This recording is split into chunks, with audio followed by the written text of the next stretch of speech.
Hello everyone, welcome to Shunya IAS and welcome to this lecture. मेरा नाम लावण्या है। Today we are going to discuss a very important topic, and this is an extremely important topic because it is important for two papers, not just for one paper. ठीक है, ये जो topic है अपना, this is internationalisation of रूपी। अब आप बोलो कि कौन से पेपर के लिए ये इंपॉर्टेंट होगा? For which paper does this hold importance? रूपी देखते ही हमें ध्यान में आता है कि अच्छा ये तो GS3 के लिए इंपॉर्टेंट होगा because it is our currency, but it is equally if not more important for GS2 as well, because internationalization of rupee is not just about making rupee a dominant currency but about gaining dominant status overall. A major reason for US's global stature is the fact कि US की currency अगर आपके हाथ में है तो वो एक एसेट है, उसकी वैल्यू कहीं भी गिर नहीं रही है, उसकी वैल्यू जो है वो आपको धीरे धीरे एप्रिशिएट होती रहेगी. So you tend to store the US dollars, you tend to trade the US dollars, you tend to value the US dollars, and that is because you have faith in the underlying US economy. ठीक है, तो अगर रुपी एक international currency बन जाता है तो उसके इकोनॉमिक इंपैक्ट्स क्या होंगे? वो GS3 के लिए इंपॉर्टेंट है, बट उसके geo strategic, geopolitical, international relations पर क्या इंपैक्ट होंगे? That is important for our GS2. So you can get a question for 10 marks, for 15 marks. 15 marks में आएगा तो ये GS3 में आएगा, 10 नंबर में आएगा तो ये GS2 में ज्यादा चांस है, बिकॉज GS2 में you can not write a lot of stuff related to economy, है ना, और इसके जो इंपैक्ट्स हैं वो इकोनॉमी रिलेटेड हैं. ठीक है, तो ये वाली बात है. बट यस, आपको इंडिया के ग्लोबल एम्बिशंस पे अगर सवाल आता है या क्यों हमें ग्लोबल पावर अभी तक नहीं बन पाए हैं, lack of internationalization of rupee जो है वो एक बहुत बड़ा फैक्टर है.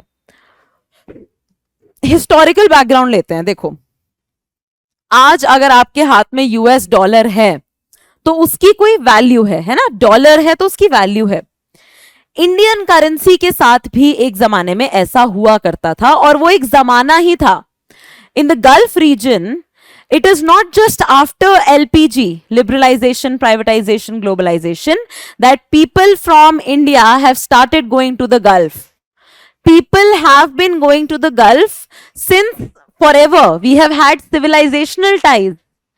So there was a time in the 1950s when the Indian rupee was used in the Gulf. ठीक है, गल्फ कंट्रीज में इस्तेमाल किया जाता था जो अपना इंडियन रुपी है. तो UAE में होता था, कुवैत में होता था, ओमान में होता था, बहरीन में यूज होता था इंडियन रुपी विदाउट कन्वर्जन. ठीक है, बिग डील, बिग डील. आज की रेट में नहीं सोच सकते हम. ठीक है, फिर गल्फ रुपी इंट्रोड्यूस किया गया. गल्फ रुपी इंट्रोड्यूस किया गया एंड 1959 में RBI के एक्ट के through, just imagine the kind of power that we had, कि RBI की पावर के थ्रू गल्फ रुपी इंट्रोड्यूस किया गया जो कि सिर्फ गल्फ रीजन्स में सर्कुलेट करने के लिए इस्तेमाल किया जाएगा. मतलब इट्स जस्ट एक वो लगा के देखो, एक कंपैरिजन लगा के देखो कि when UK was our colonial master, तो हमारा ये गवर्नमेंट ऑफ इंडिया एक्ट क्या, और उससे पुराने, अच्छा चलो गवर्नमेंट ऑफ इंडिया से पुराने रेगुलेटिंग एक्ट क्या, ये सारे पास हुआ करते थे लंदन में, in the parliament of the UK. हमारे देश में गल्फ कंट्री के लिए एक करेंसी लॉन्च होना, we had big power, our currency had some relevance, our currency had some importance. ठीक है, अब हुआ ये, जो चाइना कर रहा है आज की डेट में वो इंडिया ने कर दिया 1966 में. 1966 में वी डीवैल्यूड आवर करेंसी. ठीक है, जब आप करेंसी डीवैल्यू करते हो तो इकोनॉमी का बेसिक सा कॉन्सेप्ट है, आपके एक्सपोर्ट्स बढ़ते हैं. Your exports rise and your imports become uncompetitive, तो आप करेंसी डीवैल्यू करते हो ताकि एक्सपोर्ट्स, और उस समय हमारी सोशलिस्ट इकोनॉमी थी, तो हमने ठीक है हम ज्यादा एक्सपोर्ट करेंगे, हमें सेल्फ रिलायंट रहना है, हमें कहीं से कुछ इंपोर्ट नहीं कर रहा है, तो हम डिवैल्यू कर रहे हैं। अब ये सोचो कि 10 रुपए की वैल्यू, किसी के पास 10 का नोट था उस समय, ठीक है, उसकी वैल्यू कम हो गई, डीवैल्यू हो गई वो चीज। सो जिस फॉरेन होल्डर के हाथ में वो 10 रुपए का नोट है, उसका तो भरोसा हिल गया, है ना। His or her faith in the Indian currency is shaken now because he can't rely on this piece of paper anymore, है ना। He thought he could, but now he can't. तो यहां से 1966 में जब हमने डिवैल्यू किया है, तब से प्रॉब्लम्स होनी शुरू हुई और इंडियन करेंसी की जो लेजिटिमेसी है वो डिक्रीज होनी शुरू हुई, ठीक है। तो आप इसको मेंशन करेंगे अपने मेंस के आंसर में कि जैसे डी डॉलराइजेशन होता है ना, तो the delegitimization of Indian currency started in 1996 with the devaluation of our currency, ठीक है। गलती कर दी हमने। चाइना डीवैल्यू कर सकता है आज की डेट में, क्योंकि China itself is the second largest economy of the world, ठीक है। वो इतनी सस्टेनेबल इकोनॉमी है उनकी कि उनको जरूरत नहीं है, उनको एक्सपोर्ट्स ही एक्सपोर्ट बढ़ाने हैं, और उनका करेंसी जो है it will be in demand that way if they want it to be. वो उनकी इकोनॉमी उस स्टेट में है आज की डेट में। फिर क्या होता है जी, फिर 2016 में डीमोनेटाइजेशन हो जाता है। बहुत बाद की बात है ये, बट स्टिल अमेरिका में भी डीमोनेटाइजेशन हुआ है, लेट मी टेल यू, ठीक है। ऐसा नहीं है, अमेरिका में भी नोट्स को डीमोनेटाइज किया गया है, but even if today you have, और ये यूएस के फेडरल रिजर्व के वेबसाइट पर लिखा हुआ है, आप जाएंगे तो आप देखेंगे कि यूएस की कोई भी currency, which ever currency US has ever printed shell always be acceptable, ठीक है। It shall always be acceptable. अब आज आप 500 या 1000 का पुराना नोट लेके चले जाओ कहीं पे, क्या वो एक्सेप्ट हो जाएगा? It is just a piece of paper, it is रद्दी, ठीक है। आज से 100 साल बाद हो सकता है वो हेरिटेज बन जाए, अभी तो वो रद्दी है, ठीक। अब ये सोचो कि 2016 में हमारा डीमोनेटाइजेशन होता है। डीमोनेटाइजेशन हुआ, let's say if in a country of the gulf some people have stored up some rupees, will they come to India, or will they, छोड़ो इंडिया भी छोड़ो, will they go to a particular bank? उन्होंने asset की तरह Indian currency को रखा हुआ था, will they go to a bank and say कि चलो इसको डिपॉजिट कर लो? वो तो ये सोच के बैठे थे कि शायद ये अप्रिशिएट होगा धीरे धीरे करके। जैसे डॉलर जब आप खरीदते हो तो आप यही इमेजिन करते हो ना कि धीरे धीरे अप्रिशिएट होता रहेगा, और हुआ भी है। सो ये चीजें हैं जिन्होंने इंडिया की करेंसी को डीलेजिटिमाइज कर दिया धीरे धीरे। That is a problem, that is a big problem. तो हमें अब इंटरनेशनलाइजेशन ऑफ रुपी की तरफ जाना है। We need to go, we have to go towards internationalization of rupee, that's the basic.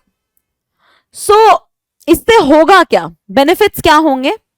पहली बात तो जो हमें इतने बड़े बड़े फॉरेन एक्सचेंज रिजर्व्स इकट्ठा करके रखने पड़ते हैं, if our currency becomes a part of, let's say, SDR, and our currency is being stored in various countries as foreign exchange reserves, that is the point when we will not have to store a lot of foreign currency.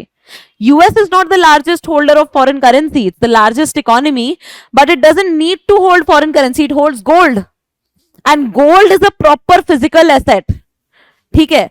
But gold के value से जुड़ा हुआ जो US dollar है, that becomes an asset itself, because इतना strong है वो।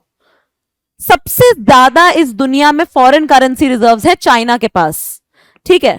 India आता है 5वें नंबर पे, 5वें नंबर की हमारी इकोनॉमी है, 5वें नंबर पे हमारे पास फॉरेन एक्सचेंज रिजर्व्स है। अगर हमारी करेंसी एक रिजर्व करेंसी बन जाती है, we will not have to stock up these reserves. हमारी फाइनेंशियल इंटीग्रेशन बढ़ेगी। Of course people would see that it would be so much easier to invest in India. For Indians, it would be so much easier to invest in some other country without the hassle of exchanging the currency and whatnot.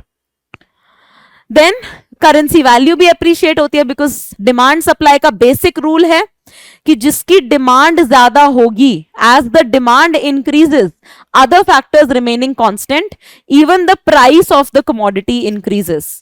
So if you see the Indian dollar as a commodity, Indian rupee as a commodity, तो जैसे जैसे उसकी demand बढ़ेगी वैसे वैसे उसका price बढ़ेगा, है ना, उसकी वैल्यू बढ़ेगी.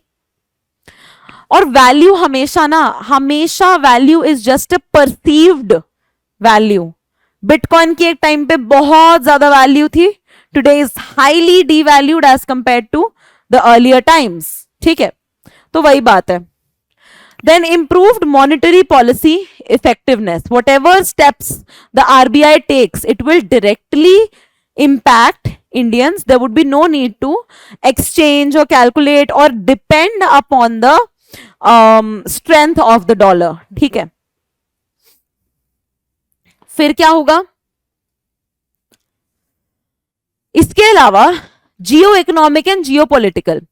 सिंपल सी बात है, देखो, अगर सिर्फ सार्क कंट्रीज का भी एग्जांपल ले लो, even if just the SAARC countries are relying on Indian rupee for their transaction, तो भाई डिमांड बढ़ेगी and then eventually the same thing, the value will increase.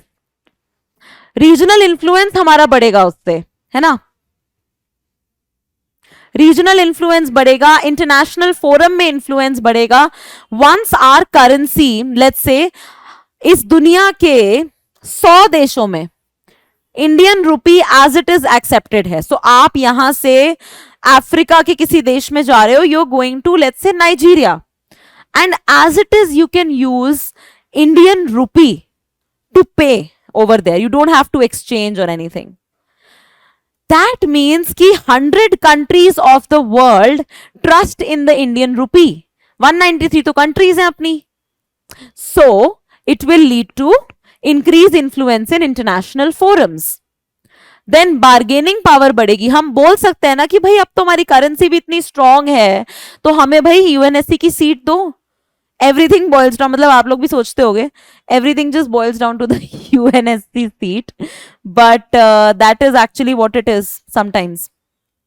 ठीक है, देन एक्सपोर्ट्स में हमें काफी फायदा मिलेगा, हमें एक्सपोर्ट्स में और इवन इंपोर्ट्स में. सो फॉर एग्जांपल, अगर एक चीज $1 की आती है तो पहले हमें उसके लिए 50 रुपए देने पड़ते थे. आज की डेट में हमें उसके लिए 80+ रुपीस देने पड़ते हैं $1 के लिए. ठीक है, चीज तो वही आ रही है. अगर ये हमने 50 रुपए में ही किया होता तो हमें आज भी 50 रुपए देने पड़ते. इन्फ्लेशन कम, खर्चा कम, इंपोर्ट हम ज्यादा कर सकते हैं, इकोनॉमिक एक्टिविटी हम ज्यादा कर सकते हैं. सिंपल सी बात है. इन्फ्लेशन से प्रॉब्लम क्यों है?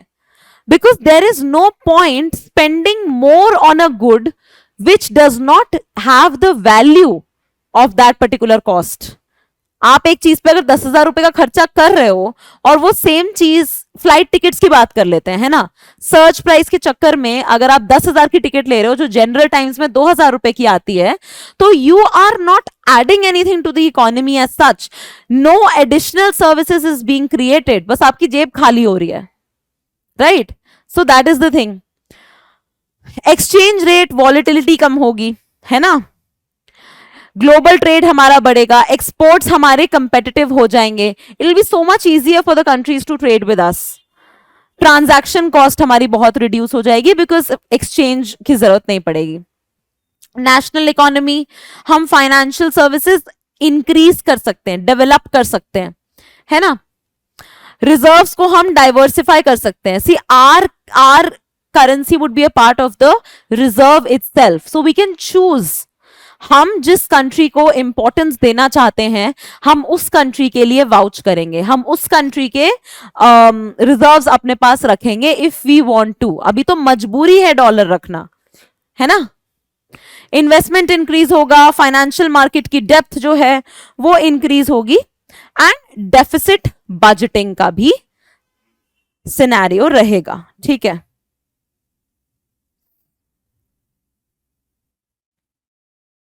That is there. प्रिंट कर सकते हैं ना हम अपनी currency to create more and more assets. अब चैलेंजेस देखो, चैलेंजेस हमारे लिए तो पहली बात तो इमेजिन करना ही बड़ा मुश्किल है कि हमारी currency is being accepted globally, very difficult to imagine that way. So अभी अपनी डिमांड बहुत लिमिटेड है, we have a very limited international demand. Then convertibility concern है, हमारी प्रीलिम्स में सवाल आ चुका है। We have partial capital account convertibility, we have full current account convertibility. ठीक है, तो ये प्रॉब्लम है। डीमोनेटाइजेशन के बाद फेथ बहुत कम हो चुका है, बिकॉज सी आप you aim for the sky but you have your feet on the ground. Reality ये है, किसी को भरोसा नहीं है इंडियन रुपी पे, और ये चीजें बहुत मैटर करती हैं। You know, the Indian rupee, the Indian passport, these features make a country what it is, है ना। Challenges in trade settlement, then capital flight and financial stability को भी प्रॉब्लम है। अगर यूएस फेडरल रिजर्व, ये capital flight पे भी सवाल आया था, यूएस फेडरल रिजर्व जो है थोड़े से अपने इंटरेस्ट बढ़ा लेता है, सारे इन्वेस्टर चले जाते हैं वहां पे, क्योंकि we will invest in US bonds, we will earn a specific and a confirmed rate of interest. India की तो इंडिया में फाइट क्या चलती रहती है। आपको एफडी पे एक मिडिल क्लास घर की कॉन्वर्जेशन बता रही हूं आपको। एफडी का रेट है 5.5% मैक्सिमम, ठीक है, एक सेफ एफडी का। एफडी का रेट है 5.5%, इन्फ्लेशन चल रही है 6% पे। ठीक है, तो जो चीज एक साल पहले 100 रुपए की थी आज 106 रुपए की है। एक साल पहले मैंने वो 100 रुपए एफडी में डाले थे, मुझे उस पे 5.5 रुपए का ही इंटरेस्ट मिला है, तो मैं 0.5 रुपीज तो अपने जेब से ही डाल रही हूं ना। और वो इसीलिए है because my currency is not reliable. ठीक है, once my currency becomes reliable I will beat inflation as well. ठीक, then capital controls, confidence and perception जो है नहीं हमारी करेंसी में। Adoption by market participants, even that is not there. Liquidity बहुत कम है, कैपिटल अकाउंट कन्वर्टेबिलिटी है नहीं। मॉनेटरी पॉलिसी डिफिकल्टीज हैं, आरबीआई के डिसीजंस भी कई बार जो हैं वो बहुत फ्रेजाइल होते हैं, बहुत इमीडिएट डिसीजंस हो जाते हैं कई बार, that is also a problem. Then हमारा ट्रेड डेफिसिट बहुत ज्यादा है, primarily with China, and our market that way, see our market is consumer specific market, in the sense consumer goods हम ज्यादा इंपोर्ट करते हैं। ठीक है, लग्जरी गुड्स और ये सब की इतनी मार्केट ज्यादा वाइब्रेंट नहीं है। तो वैसे we have the largest population, but we 20% of our population is under poverty line, little above 20%, तो वो मार्केट थोड़ी रिस्ट्रिक्ट हो जाती है हमारी भी और फॉरेन कंट्रीज जहां पे हमारी करेंसी की डिमांड है। Under developed financial markets, too much regulation, है ना, जिसे कहते हैं dirty floating system, managed floating system, dirty floating system है हमारा, जहां पे सरकार टाइम टाइम पे जो है इंट्रूड करती रहती है कि अच्छा अभी डिमोनेटाइजेशन कर दिया, अभी ये कर दिया, अभी वो कर दिया। देयर इज नो कंफर्मेशन कि जो मार्केट डिमांड है वही हमारी करेंसी का रेट रहेगा, ऐसा नहीं है, and that is why it's a problem. And cost of additional demand, cost of additional demand ये है कि if we are constantly supplying our currency to outsiders as their reserve, हमारे खुद के देश में जो करेंसी की डिमांड है वो कम पड़ सकती है, तो हमें ज्यादा प्रिंटिंग करनी पड़ेगी, और वो ज्यादा प्रिंटिंग जो है it can lead to inflation. ठीक है, तो that's why I am saying if you get a question on GS3 you have the points, if you get a question on in GS2 on this you have the points. GS2 में आप जो आप points लिखेंगे वो आप geo economic geo political type के लिखेंगे। GS3 में जो आप लिखेंगे you will write the national economy points, और दूसरे वाले भी लिख सकते हैं आप, but you will write them at the end if you have the time and space for it. ठीक है, तो चैलेंजेस की हमने बात कर ली। अब बेसिकली जो सबसे इंपॉर्टेंट चीज है and where UPSC is actually seeing your knowledge कि भाई ये कैंडिडेट ने कुछ पढ़ाई करी है कि नहीं करी है, इज वेयर यू टेल कि हम ऑलरेडी क्या कर चुके हैं। ज्ञान देना बहुत आसान होता है, बट अगर आपको ये नहीं पता कि ऑलरेडी हम कुछ स्टेप्स ले चुके हैं for internationalisation of rupee, then you are an unaware candidate. So your answer has to have elements of knowledge कि हम क्या कर रहे हैं. So we have bilateral swap arrangements, जिसमें कि हम एक देश के साथ डिसाइड कर लेते हैं, जैसे जापान के साथ हमने किया हुआ है, that you buy our stuff in our currency, I will buy your stuff, like we'll accept each other's currency as it is. ठीक है, that is there. अब दूसरी चीज है डेवलपमेंट्स इन गिफ्ट सिटी. गिफ्ट सिटी कहां? गुजरात में. सो गिफ्ट सिटी में we have created an ecosystem जहां पे कहीं पर भी, वहां पे बहुत सारी इंटरनेशनल कंपनीज, एमएनसीज के ऑफिसेज हैं जो फाइनेंशियल सर्विसेज प्रोवाइड करते हैं. Whichever country's company is there, you can pay and you can transact in rupee. ठीक है. So it's basically an international finance center for rupee and the acceptance of rupee itself. Then Indo Iran agreement, ये basically CAATSA sanctions के wake में किया गया था, because CAATSA sanctions के under briefly we had to stop importing oil from Iran. तो हमने Indo Iran agreement sign किया, जिसमें कि we have decided to bypass the US sanctions by using each others currency. कि हम, तुम्हारे देश में हमारी करेंसी रेलेवेंट हो जाएगी, हमारे देश में कल को हम तुम्हारी मतलब अपनी करेंसी वापस बाय बैक कर लेंगे. But again those buy back things also they depend on the US dollar. Buy back को जब आप पे करोगे तो आप चाहोगे यूएस डॉलर में पे करना, विच इज प्रॉब्लमैटिक. ठीक है. Then Asia clearing unit, Asian clearing unit ने रेकमेंड किया है that rupee should be one of the currencies to do mutual transaction.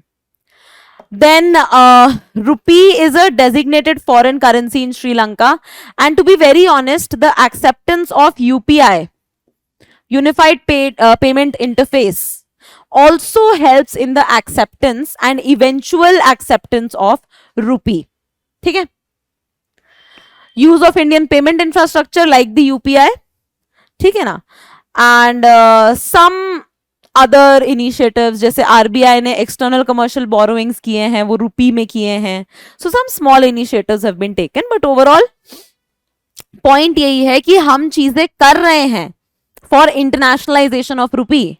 And if we want to be, we're already among the top 5 economies of the world, but if we want to be one of the, let's say, top 3 economies of the world, तो अपनी currency SDR में होनी चाहिए, अपनी currency एक global currency होनी चाहिए. It's very important. So RBI panel के कुछ रिकमेंडेशंस हैं, 3 कैटेगरीज में बांधा हुआ है उसको: small term, medium term and long term recommendations. ये देख लो एक बार. पहली बात तो फुल कैपिटल अकाउंट कन्वर्टेबिलिटी कर दो, कि अगर कोई कैपिटल ट्रांजैक्शन भी करना चाहता है तो आप उसको जो है अलाउ करें कंप्लीटली कन्वर्टेबल करेंसी में. ठीक है, जैसे करंट अकाउंट में होता है वैसे ही कैपिटल अकाउंट में भी. बॉन्ड मार्केट को अपनी ज्यादा लिक्विड बनाए, तो ज्यादा हमें we should not make it very difficult for the investor to enter और एग्जिट द मार्केट. ठीक है. So if the investor has money in rupees in their account, they should not have to go कि पहले हम इसको dollar में कराएंगे, हम परमिशंस लेंगे, फिर हम इसमें ट्रांजैक्शन करेंगे, फिर हमें स्पेंड करना है, हम फिर से रुपी में करेंगे. नो, रुपी है, रुपी से खरीदो, रुपी में सेल करो, कोई इशू नहीं है. रुपी को आप यूज भी कर सकते हो. बिटकॉइन का क्या इशू आ रहा है, आपको बिटकॉइन से कंपेयर करके देखो. बिटकॉइन कुछ कंट्रीज में, I think it was El Salvador, I am not remembering, जो कि कुछ देश हैं जो बिटकॉइन को एज अ पेमेंट मेथड भी यूज कर रहे हैं धीरे धीरे करके. बट ये क्यों नहीं हो पाएगा? क्योंकि इंटरनेशनल एक्सेप्टेंस नहीं है. और इंटरनेशनल एक्सेप्टेंस क्यों नहीं है? क्योंकि कोई हार्ड एसेट नहीं है इसके पीछे. It is just blockchain based. तो जब कोई हार्ड एसेट ही नहीं है, तो कल को अगर ये करेंसी डीलेजिटिमाइज हो गई तो प्रूफ कैसे करोगे? प्रूफ तो करना पड़ेगा ना, बस इतना गोल्ड है इसलिए मेरी करेंसी देखो. That way. So India should focus on that.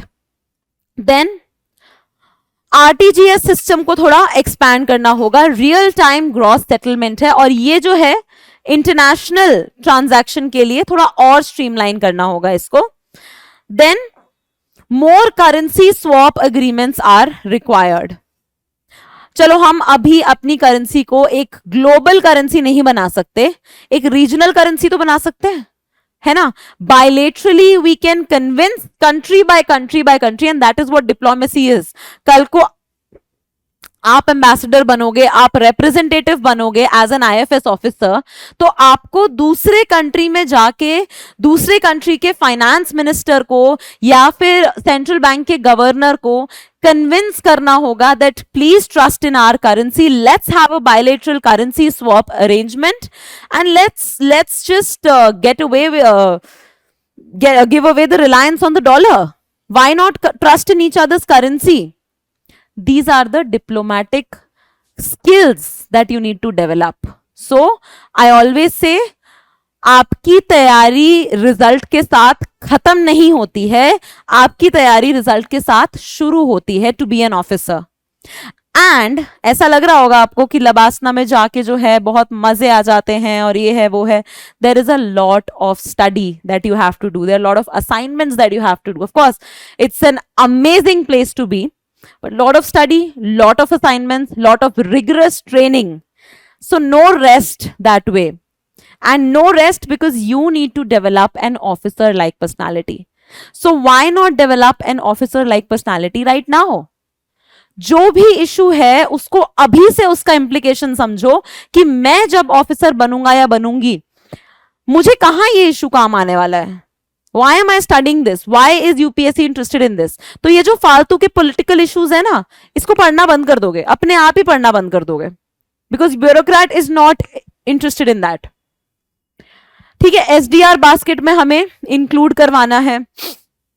China का इस मामले में जो एक्सपीरियंस रहा है, we must learn from that. Renminbi को चाइना इंटरनेशनलाइज कर रहा है through multilaterals, through minilaterals, through bilateral arrangements.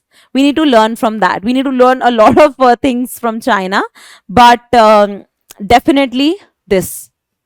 Then we need to have a phased approach. धीरे धीरे, हमें एकदम ऐसे किसी के फेस पे पुश नहीं करना है कि रुपी ले लो रुपी ले लो. No, we will prove that our economy is, let's say, the third largest, है ना. थी भी एक टाइम पे, अभी रिसेंटली थर्ड लार्जेस्ट इकोनॉमी हो गई थी, बट वो हमारी इकोनॉमी की ग्रोथ की वजह से नहीं था, वो इकोनॉमिक फॉल की वजह से था यूके के. ठीक है. And then offshore markets में we have to push in the rupee in such a manner, जैसे मसाला बॉन्ड्स हैं, रुपी डोमिनेटेड बॉन्ड्स जो होते हैं, we have to create more such instruments which increase the legitimacy of rupee in the world. And trust me, अभी आपको इसका impact समझ में नहीं आ रहा है, बट वंस यू नो कि हमारी करेंसी को ग्लोबली एक्सेप्ट किया जाने लगा है, you will feel that impact. You will feel that impact in your daily life, in the reduction of corruption. Stock market में जो लोग डॉलर्स के साथ ट्रेड करते हैं, they will be trading with rupees, and your rupee will have a very desirable and a predictable value.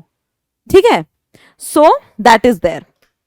So that is all for today's lecture. I hope आपको इसका relevance समझ में आया हो कि हमने क्यों इसको पढ़ा है. इसको पढ़ने का यही रीजन है कि इंटरनेशनलाइजेशन ऑफ रुपी की बात हो रही है, ग्लोबली डी डॉलराइजेशन की बात हो रही है. Dollar has proved to be an unsustainable currency because US has proved to be an unsustainable and unreliable partner who can sanction you anytime. And when this kind of a scenario has happened, there is scope for other countries' currency to take up that space, and how Indian rupee can take up that space because India is the 5th largest economy, largest population of the world and what not. ठीक है, चलिए then. I hope you derived some value out of this lecture. If there are any questions that you want to ask, please drop in the comments and keep studying hard. Take care everyone. Bye bye.